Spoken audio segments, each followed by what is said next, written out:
Un saludo especial en nombre de la doctora Diana Alexandra Remolina Botía, presidenta del Consejo Superior de la Judicatura, de la doctora Gloria Estela López Jaramillo, vicepresidenta, y de los demás magistrados que integran la corporación. Bienvenidos a esta videoconferencia denominada Pandemia, Crisis y Recuperación. Es de todos conocidos los efectos devastadores que ha generado la pandemia por el COVID-19 en todos los ámbitos de la sociedad y desde luego el sector económico es uno de los más afectados.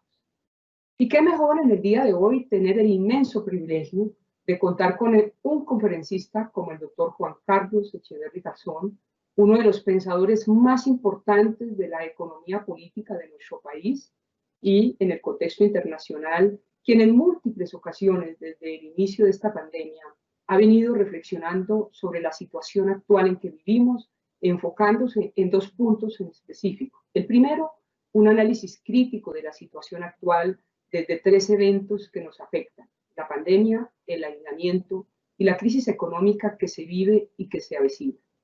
Y un segundo punto, donde el doctor Echeverry nos invita a hacer un proceso de resiliencia que en sus palabras nos recuerdan que hay que aprender a vivir la crisis, que es una gran oportunidad de demostrar quiénes somos, qué debemos hacer y que de las grandes crisis devienen grandes oportunidades.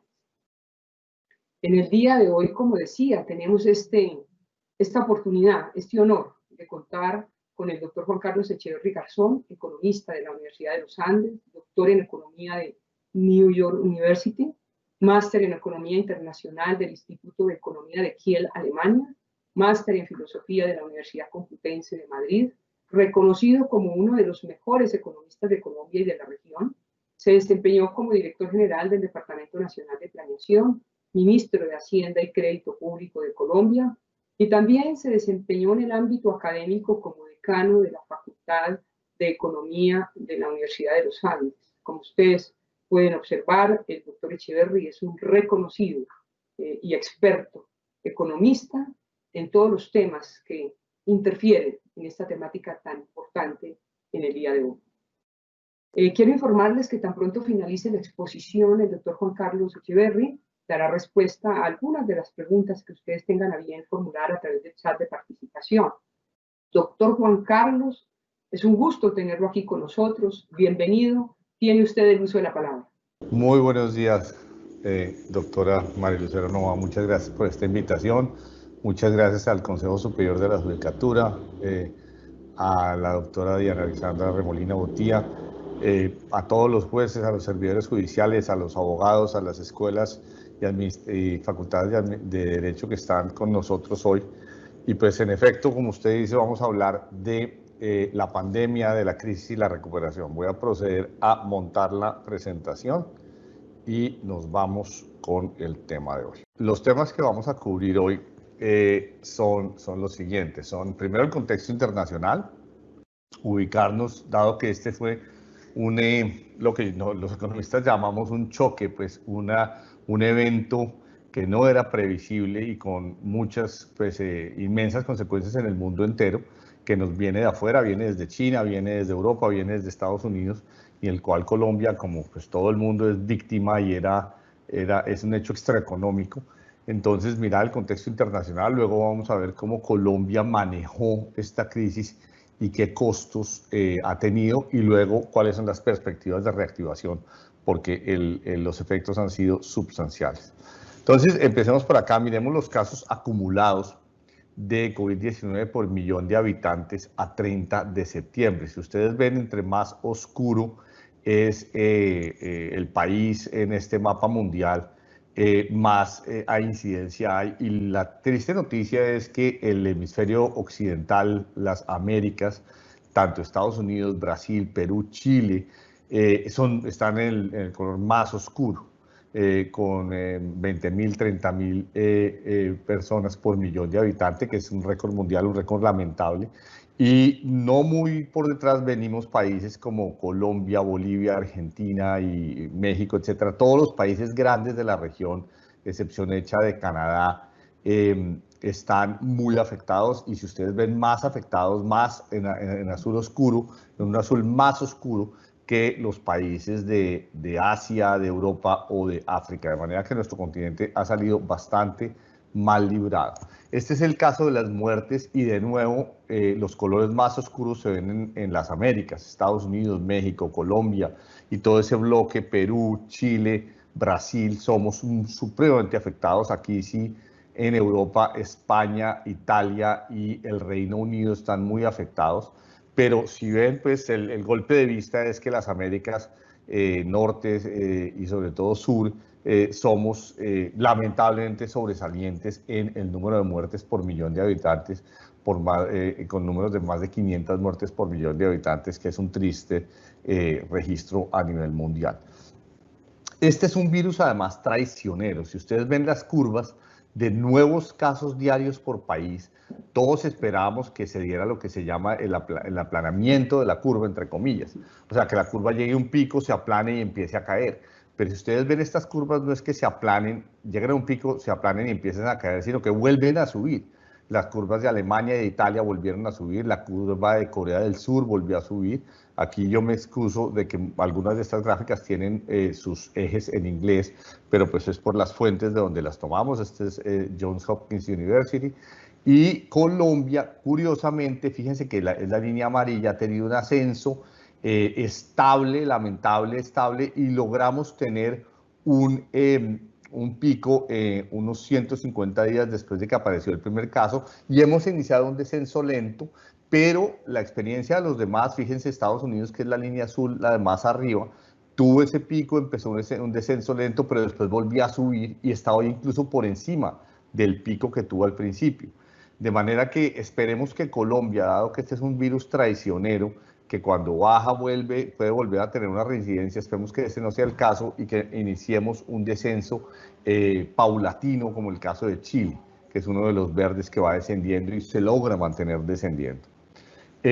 ¿Cuál ha sido el gasto fiscal por país? Aquí ha sido tremendamente heterogéneo el gasto para enfrentar esta pandemia. Si ustedes ven, Alemania tiene un gasto total de cerca de 40% del PIB, es un gasto inmenso. Lo mismo Japón, son países que han manejado esto casi como una guerra. El Reino Unido también, Singapur 19, 20%, Perú 17%, y nosotros hemos tenido un gasto de tan solo 1.8%. Estos son datos del Fondo Monetario Internacional y los tomamos porque son comparables entre países. Al gobierno colombiano le da una cifra mucho mayor que esta, porque incluye aquí cosas, y lo vamos a ver en breve, cosas como las garantías a las empresas, a los créditos a las empresas, etcétera. Pero yo quiero que el golpe de vista les muestre que Colombia ha hecho un esfuerzo que, si bien ha sido oportuno, o sea, en el momento correcto, habría podido ser un poco mayor.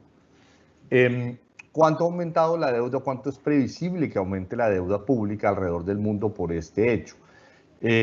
Miremos primero los demás países. El mundo está aumentando su deuda desde 80% del PIB hasta 100% del PIB. O sea, el mundo se está gastando 20% del PIB en enfrentar este problema. Y eso se ve en las economías avanzadas, en Estados Unidos, en Europa. Es el salto de las líneas azul oscuro a la roja y al azul clara, que son los años 20 y 21. Y en las economías emergentes, las denominadas economías emergentes, si ustedes ven, los saltos son de 52 a 63, 67. Colombia hace algo similar, pasa de 52 a 68. Esto tiene también no solo que aumenta la deuda, sino que el PIB, o sea, la producción del país está cayendo. Entonces, ese es el denominador de esta razón. Por eso la división sube más. Aquí lo que pasa es que hay que poner a Colombia en contexto. Colombia, en el año 2012, la deuda sobre el PIB era 32%. O sea, entre el año 2012 y el año 2019 pasó de 32 a 52, y ahora en un solo año pasó de 52 a 68. Entonces, si bien aquí Colombia se ve relativamente con una deuda pequeña, esta deuda y la estabilidad macroeconómica de Colombia ha dependido justamente de ser un país que se endeuda poco, cuyo gobierno y cuyo Estado se endeuda poco, y ahora vamos a terminar pues con estándares de economías emergentes, todavía no de economías latinoamericanas, pero eso no es una buena noticia, simplemente estamos adquiriendo un nivel de deuda sustancial. ¿Cómo se compara con otros países de la región en el segundo trimestre? Y aquí hay muchos datos, pero los voy a guiar despacio por estos datos. Si ustedes ven primero la gráfica de la izquierda que dice PIB total, esta es la recesión, el descalabro que se dio en nuestros países. Y si ustedes ven, Perú es la línea gris, el bloque gris cayó 30% en el segundo trimestre. Esto es abril, mayo y junio de este año. México 18% y Colombia 15.7%, similar, cercano a Chile. Esto obviamente ha sido muy negativo en todo el mundo y ha sido similar más o menos. Ahí Colombia tiene un guarismo similar al de prácticamente el mundo entero. Perú sí es un caso absolutamente dramático donde la producción total de un país, que es lo que mide el PIB, se reduce en 30% en un solo año, y el doble de Colombia. ¿Dónde se explica esto? Y aquí vamos a la gráfica de la derecha, la superior. En la demanda, primero cayó el consumo de los hogares, en Colombia cayó 16%. Segundo, cayó la inversión, que es lo que se llama formación bruta de capital fijo, cayó 32%, es lo que más cayó. Tercero, las exportaciones 27%, las importaciones 29%. Si ustedes ven los bloquecitos rojos, pues todo lo que podía ir mal ha ido mal, salvo el consumo del gobierno, que en Colombia, que es el único país que lo logró, subió 3% versus los demás países. Entonces, ahí les da una imagen de qué fue lo que pasó. Las familias sufrieron mucho, cambiaron su consumo en 16% negativo. Las empresas invirtieron menos, cambiaron su inversión en 32% y también dejamos de exportar y dejamos de importar. Y esto afectó sustancialmente a qué sectores, al sector de la construcción, al sector del comercio y al sector de la industria. De manera que los colombianos estamos golpeados de manera similar a los de los demás países, pero los colores rojos son un poquito más preocupantes en inversión, en exportaciones, que han caído mucho, no tanto como las de Perú, pero han caído mucho. Y fíjense una cosa interesante, el sector agropecuario prácticamente no cayó en ningún lado. ¿Qué quiere decir? Pues es evidente, se fue considerado como un sector esencial, porque es el que nos provee la comida, y en Colombia tuvo un crecimiento plano, cero, pero no decreció, mientras que minas de energía, construcción, comercio, industria sí decrecieron de manera sustancial, 22, 32, 30%. ¿Qué implicación tiene esto sobre el empleo? Y este es tal vez uno de los efectos más dramáticos que tiene esto. Y es que en la región América Latina ha perdido cerca de 25 millones de empleos y esto sucede en 6 meses. De manera que perder una semejante cantidad de empleos y de ellos en Colombia entre 4 y 5 millones, acá está el dato de 4 millones de personas, mientras que Brasil se perdieron 10 millones de empleos, México 5 millones de empleos, pero por supuesto son economías y poblaciones más grandes. Para nosotros perder 4 millones de empleos es altísimo. Y la tasa de desempleo, por supuesto, saltó. Eso lo voy a tratar en un segundo con un poco más de detalle. ¿Qué implica esto? Y nos volvemos más vulnerables. Es como un paciente que entra en el hospital y que está en este momento en cuidados intensivos. Nosotros, no solo los pacientes del COVID, sino que la economía colombiana es un paciente que está en cuidados intensivos.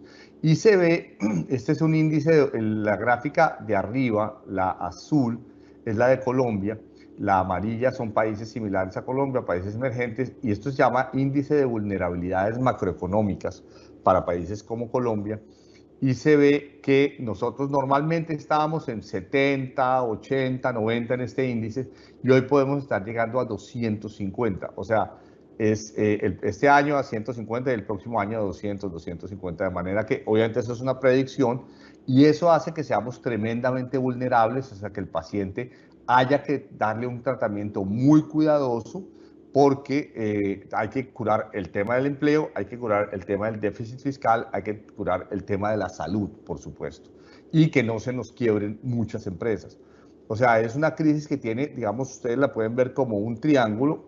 En el ángulo de arriba está la salud, hay que curar la salud de los colombianos y el sistema de salud que no colapse.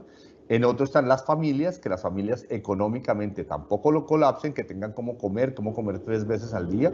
Hemos visto que una de cada 4 familias en Colombia está comiendo no 3, sino 2 veces al día, lo cual es dramático. Y hemos visto pues que ha habido entre 4 y 5 millones de personas que han perdido su empleo.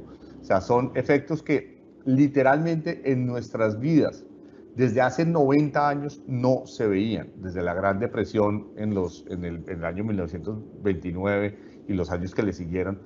La crisis actual es la crisis más profunda que ustedes y yo hayamos visto en nuestras vidas. Y el gráfico de abajo muestra la calificación de la deuda colombiana según calificadoras de riesgo, y se ve que estamos en triple B-, eso todavía es lo que se llama grado de inversión, que es una calificación muy buena, pero tenemos la probabilidad de caer en este año o en el próximo por debajo del grado de inversión, que es lo que se llama grado especulativo, en donde los bonos de Colombia podrían ser considerados como bonos basura. O sea, eso suena demasiado drástico porque Colombia ha sido muy buen pagador de su deuda hace 90 años y tiene una gran credibilidad, pero por supuesto, ante semejante coyuntura, pues las calificadoras de riesgo le dicen a Colombia, hombre, sus bonos o su capacidad de servir su deuda, de pagar cumplidamente, quedan en tela de juicio. Yo creo que eso es exagerado porque Colombia es un pagador y es un país extremadamente responsable y tiene 90 años de demostrarlo. Nunca en 90 años nos hemos atrasado un solo día en pagar un solo crédito de la nación. De manera que, de todos modos, las calificadoras de deuda, que lo que buscan calificar, ahí sí es cierto, es la capacidad de pago, pues tienen que hacer su trabajo y decir, bueno, la probabilidad de que suceda, de que Colombia deje de pagar o no, aumenta, etcétera.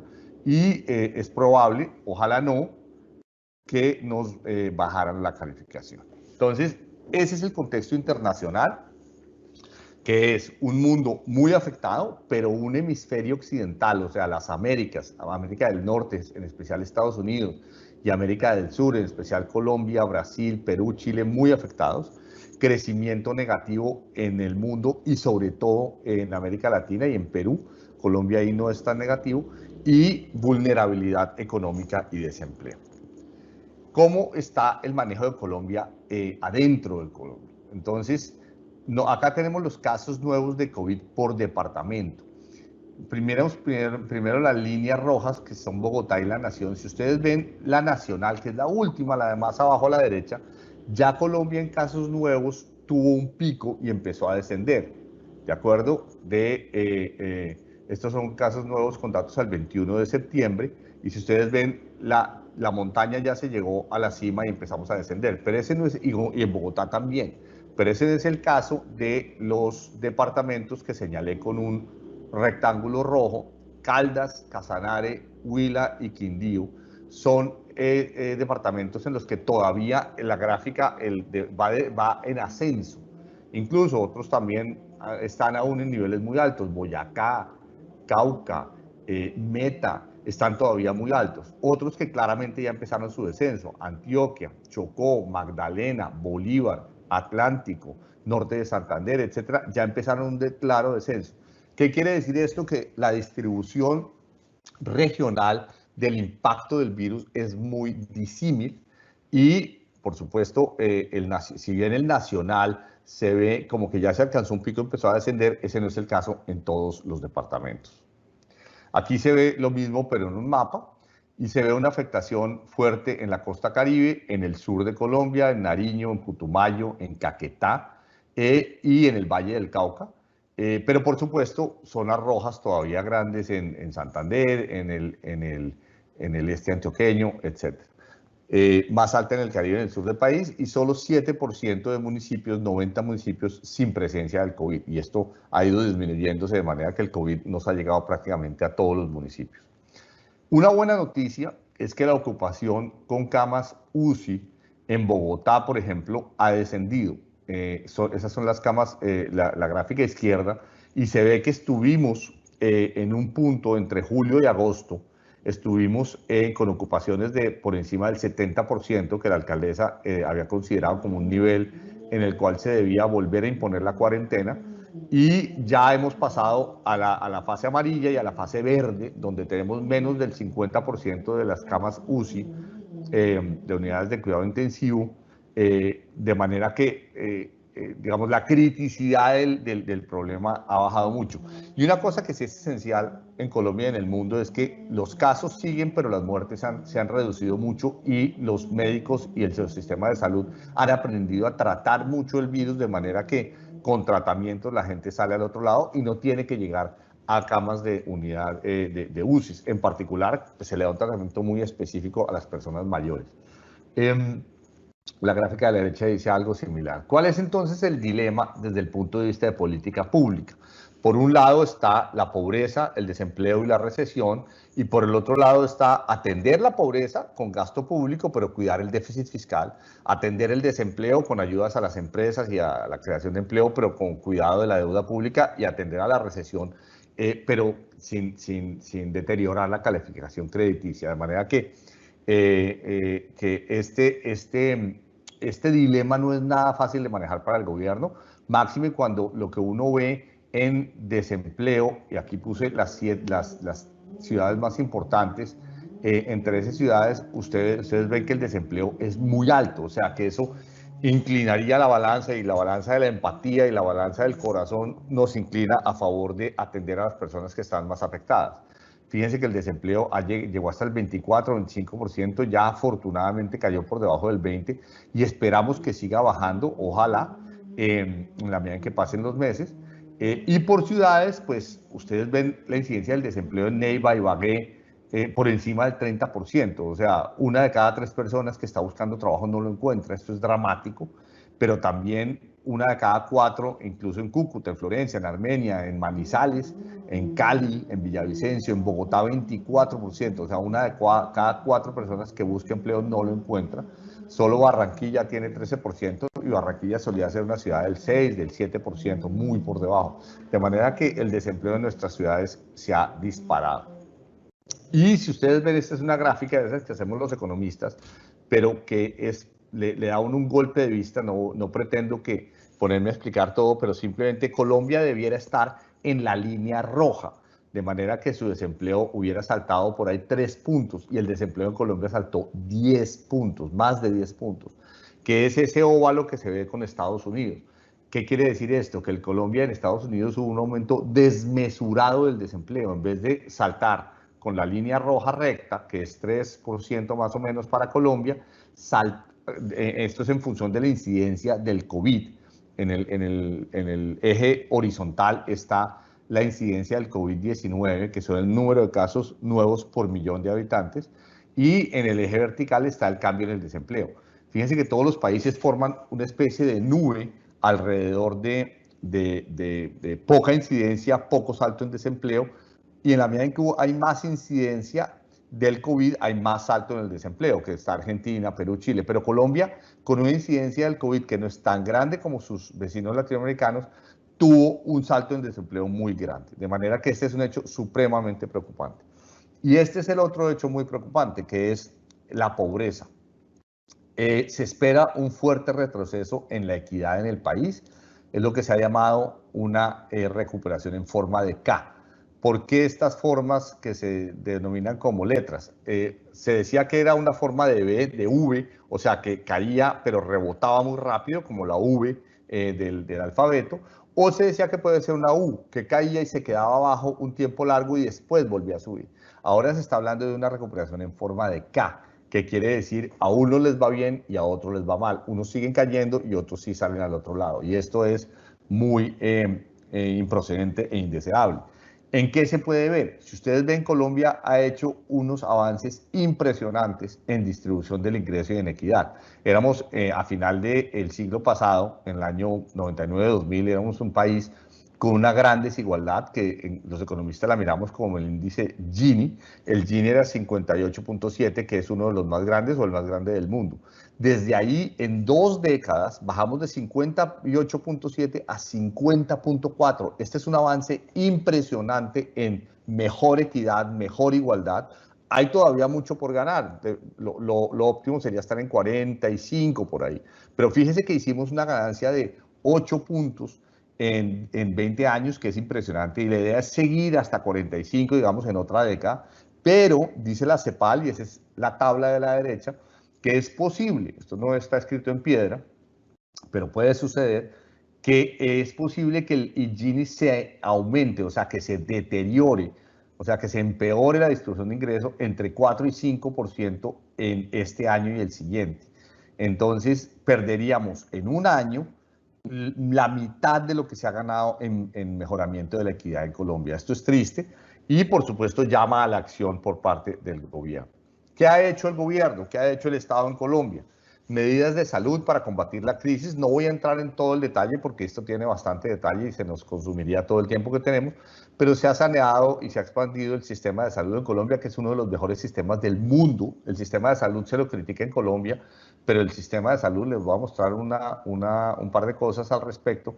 Se lo ha catalogado como el 9º en calidad del mundo y el mejor de América Latina. Es un sistema que tiene más de 1,5 millones de contactos con pacientes al día. Obviamente no en este momento del COVID, y eso es algo que está siendo muy duro porque la gente no está yendo al médico, la gente no se está haciendo operaciones, cirugías, tratamientos, y esos son los ingresos del sistema de salud. Entonces tenemos un sistema de salud que necesita fundamentalmente del gobierno. El gobierno le está ayudando y le ha girado 21 billones de pesos para funcionamiento y saneamiento del sector, ampliación en capacidad instalada en camas y en UCIs, etcétera, y reconocimiento e incentivos. Yo les decía que este sistema es muy bueno. Vean lo siguiente. Este es un sistema que, comparado con el de países de la región, tiene el menor gasto de bolsillo. En Colombia, para que a uno lo atiendan, toca sacar la menor cantidad de gasto de bolsillo por parte del paciente. Y a nivel internacional, gasto de bolsillo menor a $1.000, en Colombia es 0 personas, mientras que en Suiza es el 35% de las personas les toca hacer gastos muy altos. En Alemania, en Reino Unido, etcétera. Colombia es un país con muy poco gasto de bolsillo, la gente la atienden y el sistema paga. Y el tiempo de espera para citas con especialista de 2 o más meses, en Colombia solo le sucede al 12%, mientras que en Canadá le sucede al 41% de los pacientes, en Suecia al 31%, en Austria al 28%, etcétera. De manera que Colombia es un sistema que atiende a la gente. Así nosotros nos quejemos mucho del sistema, la atiende relativamente rápido y la atiende sin gasto de bolsillo. Y es un sistema que ha logrado cubrir al 96% de la gente. Esta es la afiliación y la cobertura. Fíjense cómo ha crecido desde el 30%, 29.12 en el 95, se alcanzó el 90% de cobertura en el año 2007, 2008, y hoy tenemos el 96% de cobertura, o sea, 96 de cada 100 colombianos están cubiertos por el sistema.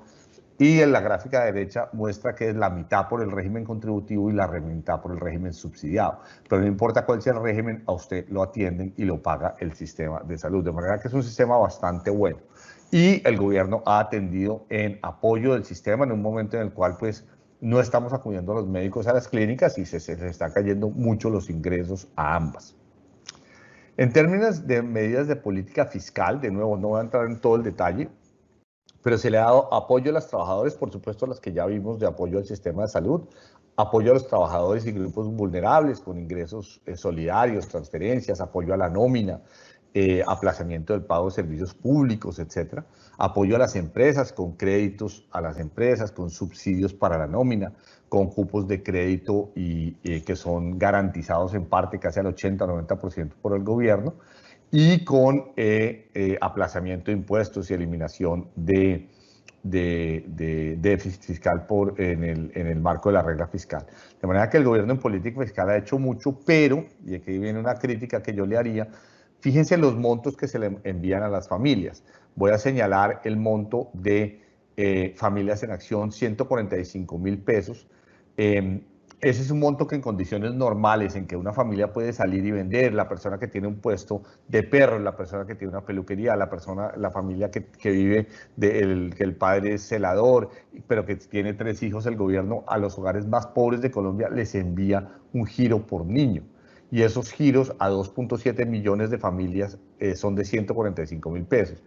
Esos giros en condiciones normales le ayudan mucho a una familia, pero en condiciones en que el hogar no puede salir a trabajar y no puede vender los perros o las arepas en una esquina, o no puede tener abierta su servicio de hacer una manicura o de hacer una peluquería, o tener su actividad económica, pues solo cuenta con estas ayudas del gobierno. Máximo cuando el gobierno le dice quédese en su casa, el gobierno local, el gobierno de la ciudad le dice tiene que permanecer en su casa, entonces la gente tiene que comer.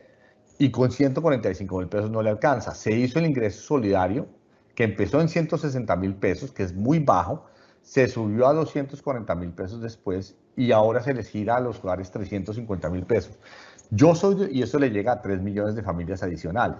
Yo soy de la opinión de que se les debiera girar a estos 2.7 más 3 millones, o sea, 5.7, casi 6 millones de familias pobres y vulnerables, para que no haya más incidencia de la pobreza y desigualdad, se les debiera girar el doble de lo que se le está girando acá. No 300.000 pesos, sino probablemente 600.000 pesos al mes, aún a pesar, fíjense, de que eso afecte la deuda y el déficit del gobierno. Pero en un caso como el actual, es fundamental que las familias se puedan quedar en la casa, incluso para que el propio virus no se expanda y no haya más contagios y podamos entrar en un círculo virtuoso y no sigamos en un círculo vicioso, porque estas familias, ¿qué hacen? Pues salir a trabajar, a buscar algo que hacer para poder llevar pan a la mesa de sus casas y lo que hacen es empeorar el virus, entonces se entra en un círculo vicioso. El gobierno ha gastado en esto casi 6.7 billones de pesos. Ahora va a poner más plata porque lo amplió hasta junio del próximo año, pero debía ampliar no solo el número de meses, sino el monto que se le gira a las familias. De manera que en esto se gaste el gobierno 10, 20 billones de pesos. El gobierno ahora va a traer plata que le pidió prestada al Fondo Monetario Internacional, casi 20 billones de pesos, y yo soy de la opinión de que debía usar por lo menos la mitad de ese recurso dándose a las familias. Además, ¿por qué? Porque las familias, ¿en qué utilizan ese dinero? Pues en comprar sal, en comprar carne, en comprar arroz, en comprar papel higiénico, en comprar las cosas que necesitan para el mes.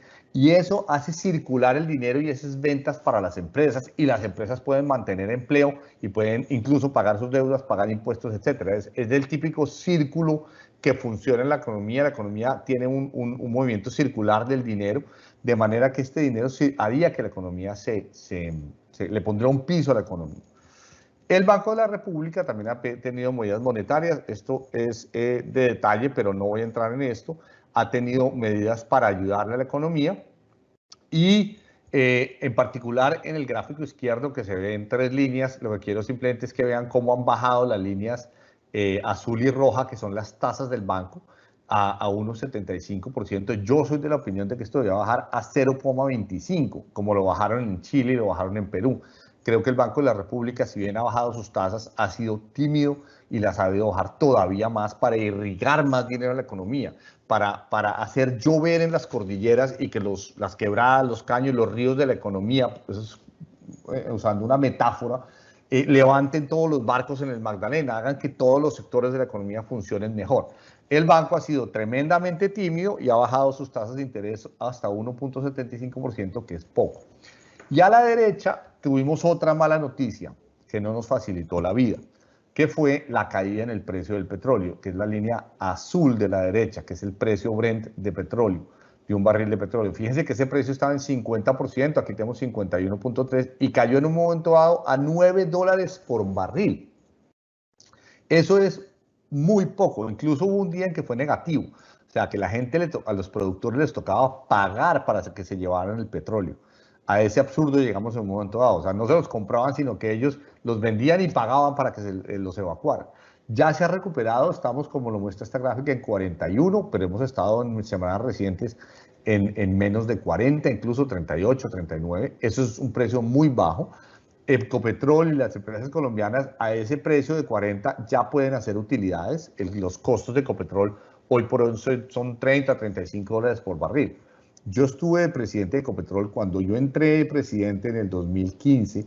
El costo de cada barril era 65 dólares por barril. O sea que al precio actual estaríamos dando pérdidas. La ventaja fue que en esos casi 3 años que yo estuve al frente de Ecopetrol bajamos los costos de 65 dólares por barril a 35, de manera que ya con 41 damos utilidades, porque los costos son 35, nos pagan 41, entonces damos 5 o 6 dólares por barril de utilidades. Pero, pues como ustedes lo ven, el precio es muy volátil y este es un negocio supremamente competitivo. ¿Qué nos ha pasado con la tasa de cambio? Si ustedes ven, ha sido casi un espejo en el otro sentido del precio del barril. Cuando baja el precio del petróleo, se dispara la tasa de cambio, que es la línea roja. Entonces pasó de 3.500, 3.400 pesos en enero a 4.153 pesos en marzo y se ha estabilizado en una más o menos entre 3.600 y 3.800, que es una tasa de cambio que es relativamente alta para el peso. Entonces, tienen que pasar muchas cosas y aquí quiero transmitirle la altísima complejidad que tienen los fenómenos económicos. La economía tiene un problema y es que todo afecta todo.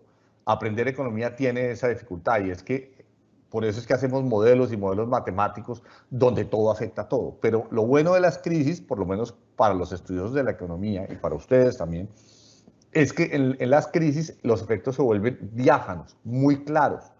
Y aquí se ve que la tasa de cambio, por ejemplo, reacciona de manera bastante dramática al precio del petróleo y que necesitamos que el precio se estabilice y que el gobierno maneje bien sus finanzas públicas para que esto funcione. ¿Qué pasa entonces? Volvamos al Banco de la República. El banco dice que no baja su tasa de interés tan rápido porque la inflación lo amedrenta, le da miedo. Pero fíjense que la inflación va para abajo. El banco, su meta es mantener a la inflación fluctuando en esta área gris. Y lo venía haciendo bastante bien desde el 17. Aquí cuando se le salió en el 15, años 2015-2016, fue porque el precio del petróleo se fue. Esta fue la crisis del precio del petróleo. Y la inflación se salió, pero volvió al rango meta y ahora la inflación va para abajo. Y esto es típico en una recesión. ¿Por qué? Cuando está colapsando la economía, cuando está colapsando la demanda, pues las empresas no pueden subir sus precios, porque el que suba sus precios pues no vende.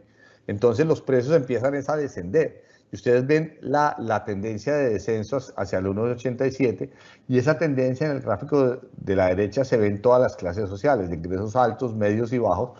Curiosamente las de bajos todavía tienen una variación más alta que las de los otros, eso es 2,4% de aumento al año, o sea, es una inflación de todos modos muy baja, pero primero todas van en descenso y eso debería tranquilizar al Banco de la República para tener una política más agresiva, más generosa de inyectar liquidez a la economía.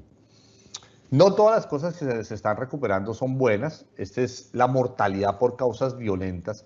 Si ustedes ven cuando el COVID nos golpeó, que fue estas son las semanas del año, desde la primera semana en enero, en la semana 10, 12, 13, 14, el número de muertes por causas violentas cayó muy por debajo de lo que sucede normalmente. Lo que sucede normalmente es el área gris y cayó muy por debajo, pero fíjense que ya lamentablemente a lo largo del 2020 para la semana 33, 32, 31, 34, ya las muertes violentas están acercándose a los niveles que hemos visto en los últimos 4 o 5 años.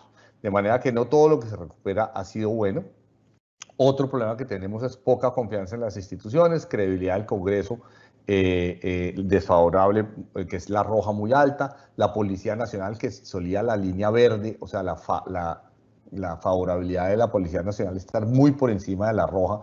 Ahora tenemos la línea roja desfavorable muy por encima de la verde, de manera que la gente está en un momento de baja credibilidad institucional y esto es supremamente grave. De manera que no solo haya un aumento en el crimen, recuperándose, pérdida en instituciones, y todas estas cosas llaman ¿a qué? A la necesidad imperiosa de que entremos en una fase de recuperación, de reactivación económica.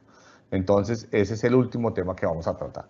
Y para esto, yo estudié, esto es un trabajo que hicimos con mis asistentes, que fue mirar cómo habían sido las últimas 6 recesiones. Aquí vemos desde el año 67 hubo una recesión, aquí en el año 1981, estoy mirando la gráfica de abajo, pongo recesión en el punto más bajo de crecimiento, entonces hubo una en el 82, otra en el 91, otra en el 99, que fue la más grande que ha habido hasta ahora, a excepción hecha de la actual. Luego en el 2009, esa fue la que se derivó de la crisis mundial. Otra en el 2017 que se derivó de la crisis del petróleo y la actual. Entonces, lo primero que se ve aquí de la gráfica inferior es lo siguiente. Las recesiones se daban cada 8, 9 o 10 años, ¿sí? Que son esos corchetes que hay arriba. pero la actual se dio 3 años después de la última, o sea, se dio demasiado rápido, porque nos estábamos recuperando, saliendo de la recesión de 2017 y caímos en una muy fuerte, claro, generada por un virus, generada por una pandemia. La otra cosa que se ve, y ahí sí me refiero a la gráfica de arriba, es que las recesiones solían ser muy suaves en Colombia, salvo la del 99, que tuvo un crecimiento trimestral, y la forma como se lee ese gráfico es la siguiente. El área grisecita es un trimestre, el trimestre donde fue más tremenda, más drástica la crisis. Y después se pone 12 trimestres hacia atrás, o sea, 3 años hacia atrás, y 12 trimestres hacia adelante, o sea, 3 años hacia adelante, después del peor momento de la crisis. Y lo que uno ve es que Colombia se recupera bastante bien de sus crisis, incluso de la del 99, o sea, después de 2, 3 trimestres ya se ha recuperado, pero también se ve que la actual crisis es la más grande que hemos vivido en nuestras vidas. O sea, ese 15.7% es tremendamente fuerte. De manera que la gran pregunta es cómo nos vamos a recuperar hoy de ese 15.7. Pregunta, ¿vamos a seguir una senda similar a la que sucedió en el 99? O sea, que una recuperación en V, o sea, que esto va a saltar y después de 2 trimestres, 3 trimestres, o sea, ya para abril del año entrante estaremos creciendo positivo. Es bien probable que suceda eso, pero lo vamos a ver en detalle. Entonces, primero, ¿qué se necesita? Un ajuste fiscal. Las cifras del gobierno, que es la gráfica de la izquierda, en las recesiones caen, pero después de las recesiones se recuperan, y se recuperan en los siguientes, aquí son años, el año de la recesión, el año 1, 2 y 3 después de la recesión, las cifras fiscales mejoran, salvo en la que aparece como la amarilla, la crisis del 91, que es que hubo un deterioro, pero todas las demás hubo una recuperación. Y también lo típico es que la deuda pública aumente después de las crisis. Entonces, debe haber mejora fiscal, puede haber aumento en la deuda, solo en una disminución en la deuda, que fue la del 2009-2010, no voy a entrar en ese detalle. Y este hecho sí que me parece importante. Después de las crisis deben aumentar las exportaciones. Si ustedes ven casi en todas las gráficas, salvo en la amarilla, después de la crisis, o sea, después de esa área grisecita, suben las exportaciones. ¿Por qué es tan importante? Porque las exportaciones es plata que está en el mundo entero y entra a Colombia. Vendemos más cosas, vendemos más café, más petróleo, más flores, más...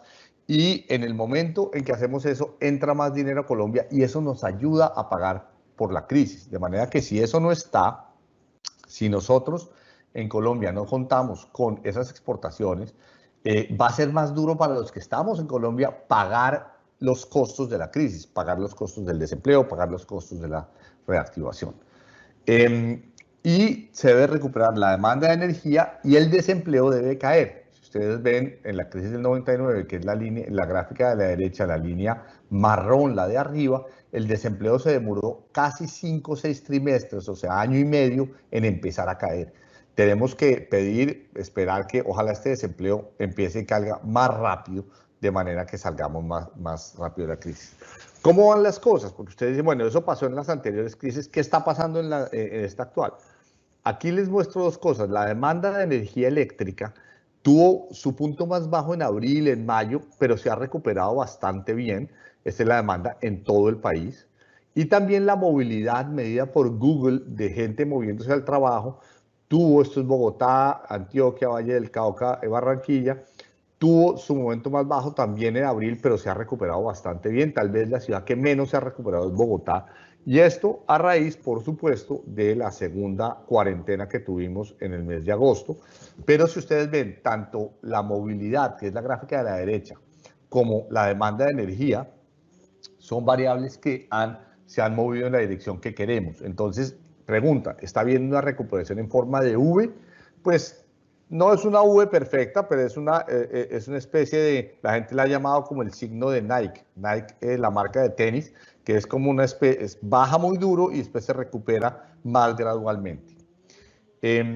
Ya la confianza industrial y la confianza comercial se está recuperando, incluso la confianza industrial que es la de la derecha, ya está en un signo positivo, y la confianza comercial está, que es la de la izquierda, todavía no está en su nivel histórico, pero ambas están en signos positivos. O sea, los empresarios y los comerciantes ven que las cosas pueden mejorar.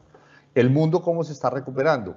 Fíjese que aquí se ve perfecto la forma de V, que es China, que es la amarilla. China se hundió en el primer trimestre, pero describió una V perfecta y la economía se espera que salga hasta el 2021 muy bien, mientras que el mundo, las economías avanzadas y las emergentes son las que le siguen, las líneas azul, roja y negra, de manera que sí se espera que en el año 21 crezcamos positivo, en particular. En Colombia, fíjense la gráfica de la derecha, se espera que crezcamos 4% luego de caer este año 7.8%. No somos el país que más sufre, hay otros que sufren más, Brasil, Estados Unidos, Europa, pero hay otros que les va a ir mejor, por ejemplo China. China, de acuerdo con estos datos que son del Fondo Monetario Internacional, lograría pasar este año sin caer en el PIB, que sería 1%, lo cual es una ironía, porque China fue el origen del COVID-19. De manera que es un poco irónico que justamente el país que generó este problema a nivel mundial sea el que menos sufre. Y si uno hace un ejercicio para Colombia, hasta el final de la década, uno ve cómo se compara el crecimiento que se puede dar en tres escenarios, uno positivo, optimista, que es el verde, uno medio, que es el amarillo, o uno rojo, que es el pesimista. Uno ve que nos vamos a demorar, fíjense cuando cruzan la línea horizontal, que es el nivel donde estábamos antes del COVID, la cruzamos bien sea a final del 21 o a final del 23, o sea, nos vamos a demorar entre 2 y 4 años para volver al mismo nivel de actividad económica, de avance que teníamos antes del COVID. Y para recuperar la tendencia nos podemos demorar hasta el final de la década. Entonces, y eso en un escenario optimista que es el verde, porque si el que se diera ese escenario pesimista que es el rojo, pues prácticamente nos mantendríamos creciendo, está bien, pero no lograríamos llegar a la tendencia que teníamos antes de que nos afectara el COVID-19. ¿Qué debe hacer el gobierno? Y aquí es donde se manifiesta esta balanza difícil que yo les mostraba antes. El gobierno debe, por supuesto, recuperar el déficit fiscal, y este es el marco fiscal de mediano plazo que sacó el gobierno, que es la línea azul, y nosotros en la compañía de consultoría que tenemos pintamos otra línea de recuperación que es la roja, que es mucho más gradual y va de 8.2 a 5.5, etcétera, y hasta 2.5 en el 2025. Fíjese que el gobierno pretende hacer algo que yo considero que es poco realista, que es hacer una reforma tributaria de 2 puntos del PIB para lograr esta recuperación del déficit fiscal. Yo creo que eso es excesivamente optimista, y no solo eso, sino que es indeseable. ¿Por qué?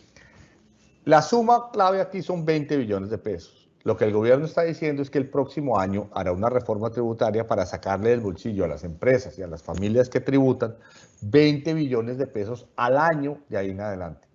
Yo creo que eso sería como sacarle 2 litros de sangre a un paciente que está anémico. O sea, no solo creo que va a ser imposible aprobar una reforma así en el Congreso, sino que sería indeseable aprobarla así en el Congreso. Por eso es que pintamos la línea roja, que es mucho más suave, en donde se hace una reforma más o menos de 1 punto del PIB el próximo año, y el siguiente gobierno se compromete a otra de 0.5, otra de 0.3, de manera que las finanzas públicas se recuperan gradualmente. ¿Qué pasa con la deuda? Lo que pasa en en la gráfica de la derecha, la deuda baja, pero no baja tan rápidamente como lo quiere el gobierno. ¿Qué pasa con los ingresos tributarios? Los ingresos pues por impuestos no suben tanto como el azul, que es lo que espera el gobierno, sino que subirían un poco menos, más gradualmente. ¿Y qué pasa con el gasto de funcionamiento? Y esto tiene mucho que ver con la rama, porque pues aquí está el gasto total, pero aquí sale el gasto para todo el Estado, incluida la rama. Pues en un caso el gasto tendría que bajar, y aquí habrá unas discusiones muy difíciles entre todos los sectores que utilizan gasto público, pero el gobierno también asume un gasto muy fuerte, y lo que nosotros proponemos es una distribución entre gasto de inversión y gasto de funcionamiento que haga que el gasto de inversión no se hunda desde casi 1,9, o sea, casi 2% a 1% del PIB. En suma, ya vamos llegando al final, ¿cuáles son los pilares de una estrategia de reactivación económica? Yo la pongo como un triángulo. Primero, gerencia del Estado, eficacia y eficiencia en el gasto público. Y ética, porque hay mucho dinero que se tiene que gastar bien y éticamente. Y mi experiencia en Ecopetrol es que la ética no solo aumenta la gobernanza, sino genera mucho valor. Hace que nos salga más barato el Estado, hace que no haya escapes, hace que no haya pérdidas. De manera que la plata no se pierda en ineficiencia, en corrupción, en malos contratos, sino que la plata rinda más, de manera que se necesita eficiencia, eficacia en gasto público. Segundo, el vértice izquierdo. Necesitamos un salto exportador y aquí obviamente las industrias extractivas son fundamentales, el petróleo, el gas, los minerales, etcétera, pero también se necesita que las industrias no extractivas igualen a las extractivas en exportaciones. Eso se demora 5 a 10 años, pero es fundamental para el futuro del país. Y para eso se necesita una política industrial que ataque positivamente la logística, los estándares y las apuestas de las regiones claves del país.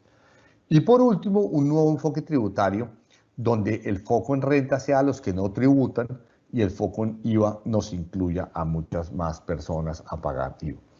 Y la economía no basta la economía, se necesita una relegitimación del Estado, de la economía y de la actividad empresarial. Primero, invertir más en la gente porque vamos a tener un aumento en la pobreza y ojalá no un aumento en la desigualdad. Entonces necesitamos volver a invertir masivamente en educación, en los jóvenes. La promesa que es la educación universitaria no se está cumpliendo. La gente sale de la universidad y tiene unas remuneraciones que son bajas para pagar un crédito de ICETEX o un crédito familiar con el cual pagó su universidad. Pero también la salud, la niñez, la vejez y lo reiteramos, la pobreza, necesita una inversión importante. Ojo, para esto se necesita un Estado que tenga los recursos. Una justicia independiente, impecable y eficiente. Por supuesto, el imperio de la ley y la justicia son fundamentales para la legitimidad estatal y el funcionamiento de la economía. De manera que sin una justicia independiente que funcione impecablemente y de manera eficiente es imposible. Unas reformas económicas que promuevan el crecimiento de las exportaciones, ya las vimos en la pasada, y gerencia que se dedique a la agilidad del Estado y a orientación a resultados. Con esto entonces llegamos al final. En suma, ¿qué se busca? ¿Qué mostramos? Primero, que Colombia respondió bien ante las anteriores 5 crisis, pero que la actual crisis es más severa, más profunda, más dura. Colombia puede haber tocado piso en el primer trimestre, o sea, más o menos en abril, mayo, como lo dijimos, pero el COVID es un virus traicionero y la vacuna todavía se demora. Va una vacuna que sea confiable y que además nos llegue a todo el planeta, pues no va a estar disponible en 6 meses o un año. Es posible que a todos se demoren en vacunarnos mucho tiempo. Tenemos entonces unos indicadores de riesgo que han saltado mucho, que esperamos que se mitiguen en los próximos meses, pero eso implica pues, la solvencia de la economía y la capacidad del Estado. Y arreglar la economía implica una seria transformación del gasto, orientado a la eficiencia, a la ética y al manejo eficiente y eficaz del gasto. Gradualismo tributario, menos agresividad que la que el gobierno está esperando, que es muy agresivo. Consistencia, porque entonces tendría que haber no una reforma tributaria, sino 3 reformas probablemente en los próximos 2 o 3 años. Política industrial que nos sitúe y nos permita exportar. Y éxito exportador y credibilidad. Perdónenme que aquí hay un error de tipografía. Visibles desafíos sociales, fiscales y macroeconómicos. Los retos no son solo económicos, debemos relegitimar al Estado y lograr una justicia impecable y eficiente. Se necesita una transformación gerencial y ética del Estado y el imperio de la ley y una justicia, como decíamos, independiente, impecable y eficiente. De tal forma que los colombianos optemos por creer que el sistema de mercado de empresa privada puede crear honestidad, prosperidad, equidad y oportunidades con un Estado eficiente. De manera que con esto cierro nuestras consideraciones y si quieren pasamos a la a la fase de preguntas y respuestas. Muchas gracias. A usted, doctor Juan Carlos Echeverry, por su muy importante, clara, técnica y rigurosa explicación. Vamos al espacio de las preguntas, doctor Echeverry. La primera, ¿por qué considera que las políticas del gobierno nacional para enfrentar la pandemia han sido bien enfocadas pero insuficientes?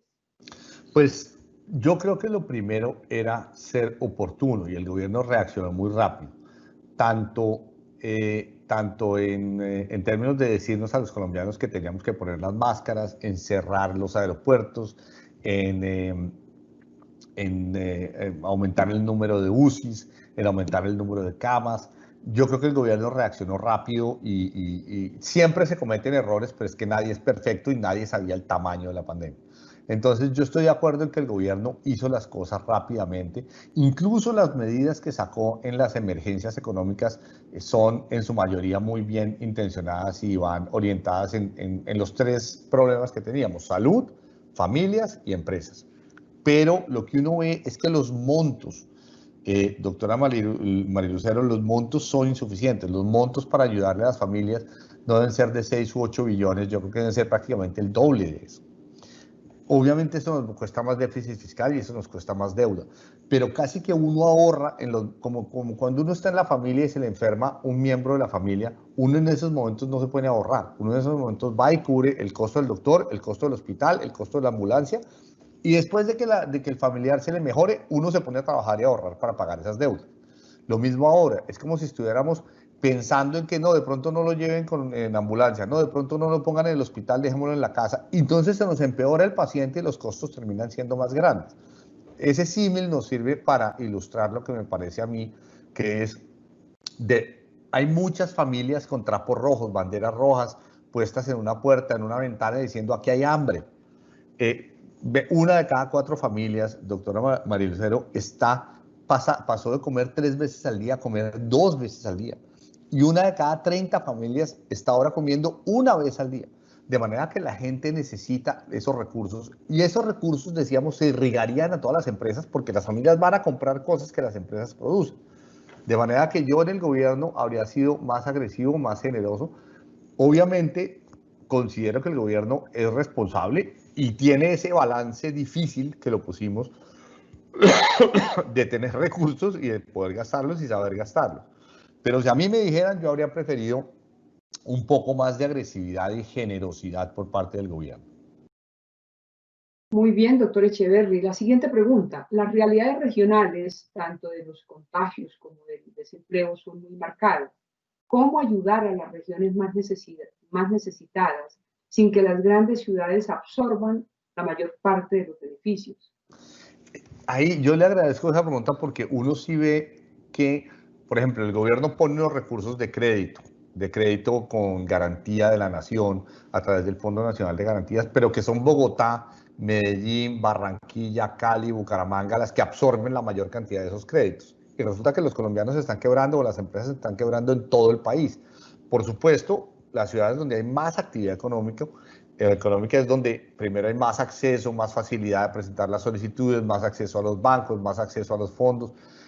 Pero eso puede ser muy contraproducente porque hay ciudades donde hay una incidencia muy grande del desempleo. Lo vimos en el Tolima, lo vimos en el eje cafetero, lo vimos en el sur del país, donde ciudades o regiones o departamentos donde hay una incidencia muy grande del virus, como en la costa Caribe, en muchos departamentos de la costa Caribe. Y hay entonces una distribución, digamos, desigual entre problemas y soluciones. Las soluciones se enfocan en las grandes ciudades y los problemas están repartidos por todo el país. Entonces yo creería, e incluso si uno se va a exportar, yo decía, las exportaciones son fundamentales para salir de esta crisis. Los productos que se exportan se producen en todo el país. El café hoy por hoy viene del Cauca o viene del Huila, no solo del eje cafetero.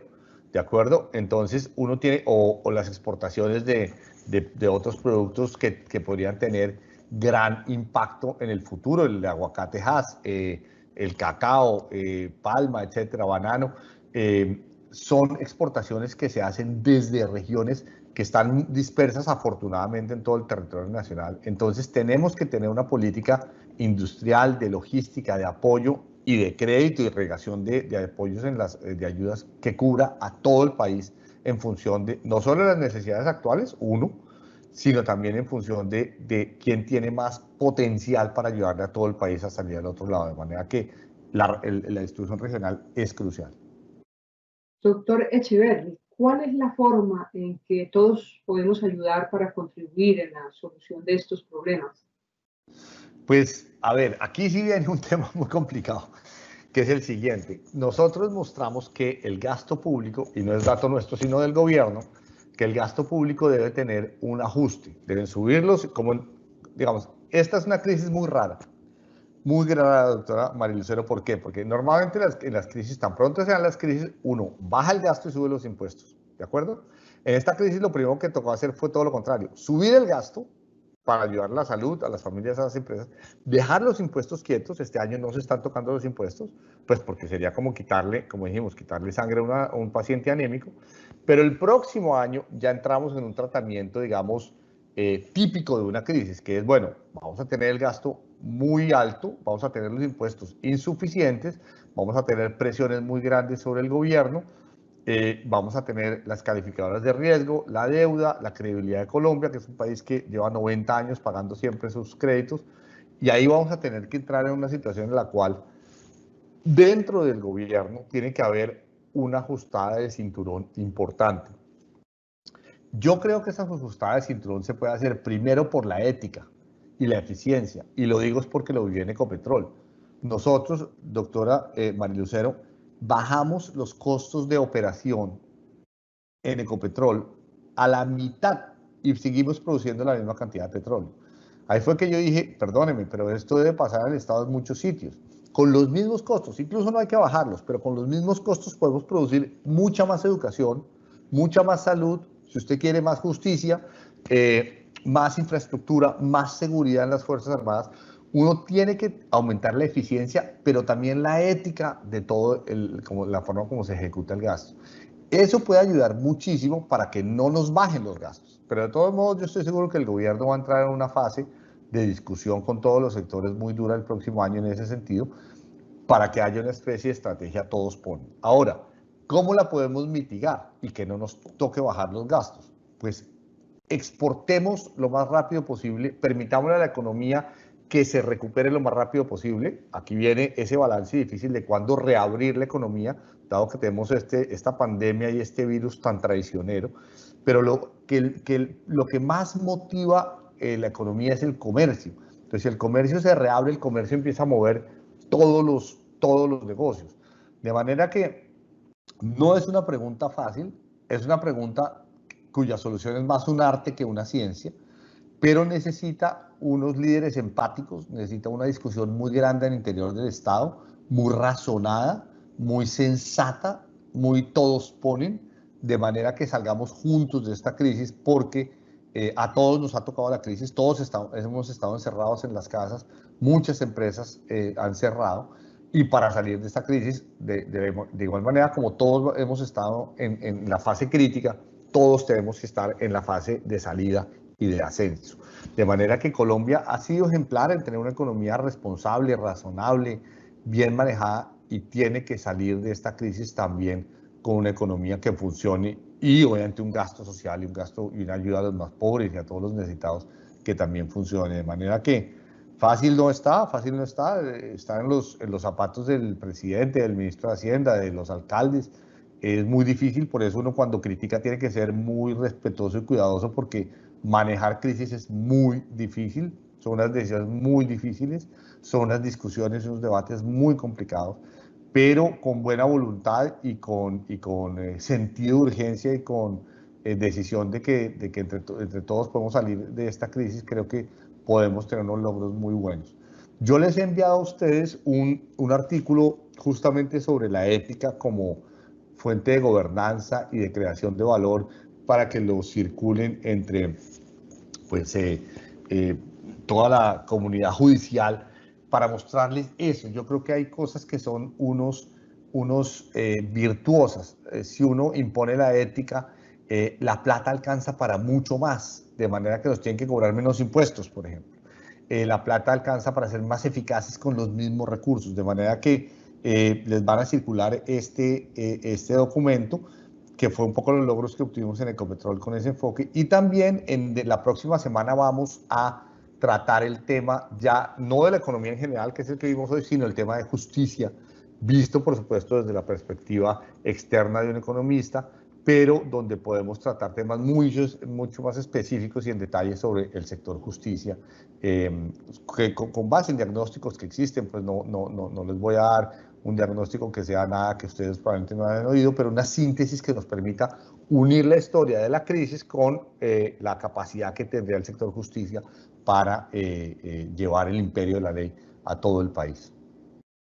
Nuestro agradecimiento especial al doctor Juan Carlos Echeverry Garzón por su generosidad al compartir su conocimiento y experiencia con esta tan ponderada, técnica, explicación sobre cómo la pandemia reveló varias dificultades, entre ellas la crisis económica que vive la estructura del capitalismo, debido a que en pocos meses de confinamiento hemos visto cómo pequeñas y grandes empresas se han visto devastadas por la falta de estrategias de contingencia ante eventos que nos pueden golpear en cualquier momento de la vida, como usted lo decía, doctor Juan Carlos. Y por ello es importante que a partir de lo que estamos viviendo debemos aprender, innovar y emprender procesos de liderazgo que fortalezcan los puntos más vulnerables recibidos desde la pandemia, construyendo a futuro una economía más sólida que garantice una pronta recuperación económica en nuestro país, lo cual sin duda irradia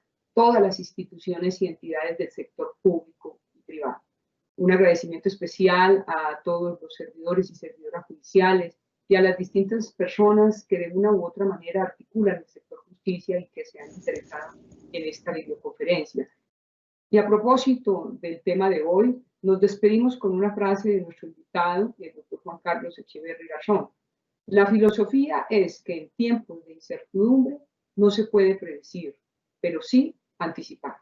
Muchas gracias, feliz resto de día para todos y para todas.